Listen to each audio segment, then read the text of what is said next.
Các bạn, cách có thể tăng được số lượt xem, tăng view trên TikTok thì rất là đơn giản. Thế tại sao có thể tăng view? Tăng view để làm gì?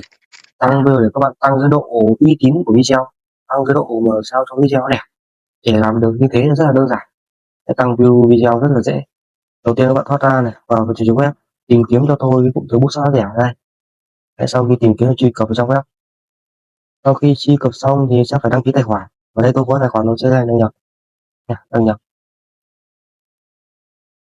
thành công, giao diện trang web. Tiếp theo bạn ấn vào dấu màn hình 2% này. Đấy, kéo xuống, chọn tôi phần TikTok, chọn TikTok Book. Sau đó tiến hành chọn cho tôi là view TikTok. Đây, tiếp theo các bạn gắn cái link video ở đây nhé. Tôi quên cái sao chép, các bạn hãy gắn cái link video các bạn gần trong view đây. Đấy, sau đó chọn cái phần dịch vụ rất là rẻ các bạn. Đây, chọn số lượng 10k view. Đấy, xong việc cuối cùng có chỉ việc ấn mua là xong. Rất đơn giản, rất là nhanh. Để chúc các bạn thành công. Xin chào và hẹn gặp lại.